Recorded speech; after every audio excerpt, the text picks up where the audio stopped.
आपण सकाळ संध्याकाळ ज्यावेळी देवपूजा करत असतो, देवांपाशी दिवा लावत असतो. दिवा लावल्याशिवाय आपली देवपूजा ही अपूर्ण असते.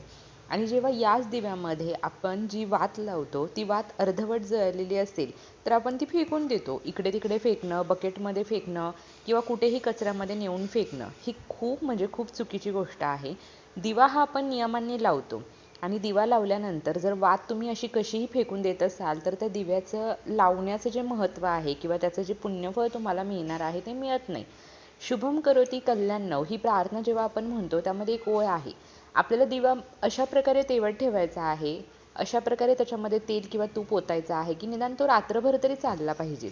जेवढा जास्त दिवा आपल्या घरामध्ये प्रज्वलित राहील तेवढं वैभव आपलं वाढत जातं असा त्याचा अर्थ असतो.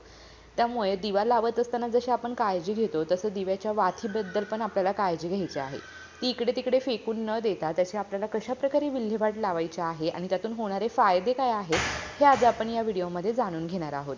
श्री स्वामी समर्थ. मी प्रियांका ऑल कंटेंट या चॅनलमध्ये मी तुम्हा सर्वांचं मनापासून स्वागत करते. आपण आपल्या घरामध्ये दिवा प्रज्वलित करतो. भले आपल्याकडे कितीही लाईट्स असू द्या, कितीही झगमगाट असू द्या, पण दिवा लावल्याशिवाय आपल्या घरामध्ये ती सकारात्मकता येत नाही. घरामध्ये सुख, शांती, समृद्धी नांदत असतं. त्याचप्रमाणे घरामध्ये दिवा लावल्याने सकारात्मकता येते आणि एक वेगळीच एनर्जी दिवा लावल्यामुळे असते. देव आपल्यावरती प्रसन्न राहतात. या दिव्यामध्ये आपण तेल आणि तूप ओतत असतो आणि दिवा प्रज्वलित करतो.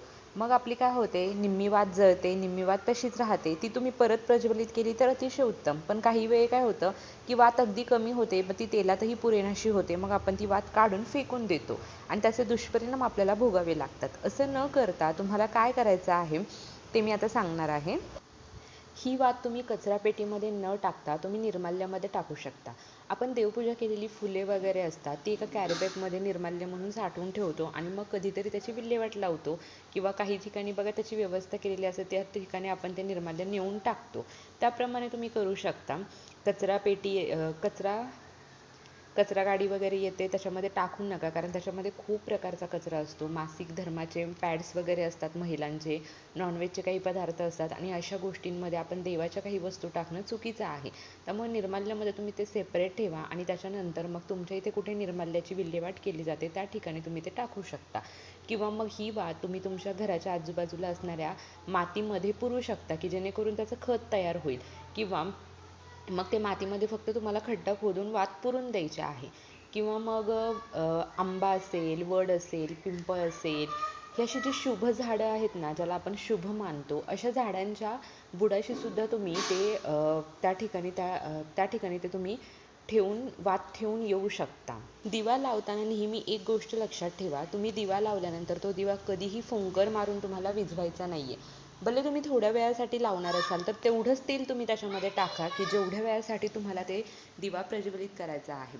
त्याचप्रमाणे दिव्यामध्ये ॲटलिस्ट एवढं तरी तेल टाका की तो दिवा निदान 3 ते 4 तास तरी व्यवस्थित प्रज्वलित झालेला पाहिजे. त्याची जी वात आहे ती व्यवस्थित तेलामध्ये आणि तुपामध्ये बुडवायची आहे तुम्हाला, की जेणेकरून ती वात व्यवस्थित भिजेल आणि व्यवस्थित प्रज्वलित होईल. त्यामुळे काय होतं, वात व्यवस्थित भिजल्यामुळे त्याच्यावरती जास्त काजही येत नाही आणि वातही जास्त काळ ती प्रज्वलित राहते. त्याचप्रमाणे तुम्ही दिव्यासाठी वापरणारं जे काही तेल किंवा तूप आहे ते तुम्हाला सेपरेट ठेवायचे आहे. किचनमधलं तुम्ही त्याच्यामध्ये वापरू नका. दिवा लावत असताना कधीही दिव्याला दिवा लावू नका. तेलाचा दिवा सेपरेट काडीने आणि तुपाचा दिवा सेपरेट काडीने असाच लावायचा आहे. त्याचप्रमाणे सेपरेट तेल तुम्हाला ठेवायचं आहे. किचनमधलं तेल इकडे वापरायचं नाही आहे.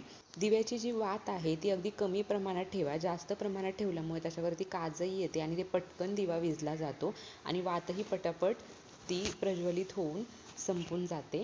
तर अशा प्रकारे दिवा लावताना तुम्ही व्यवस्थित काळजी घेता की जेणेकरून तुम्हाला संपूर्ण पुण्यफळ प्राप्त व्हावं आणि दिव्याशिवाय आपली कुठलीही पूजा अपूर्ण असते. त्याचप्रमाणे दिव्याच्या वातीची विल्हेवाट कशी लावावी हे आज आपण या व्हिडिओमध्ये पाहिलेले आहे आणि काही दिव्याचे नियमही पाहिलेले आहेत. तर तुम्ही हे नक्की पाळा. माहिती महत्त्वपूर्ण वाटली असेल तर चॅनलला सबस्क्राईब करा, व्हिडिओ सर्वांसोबत शेअर करा. Shri Swami Samarth. Bless you all.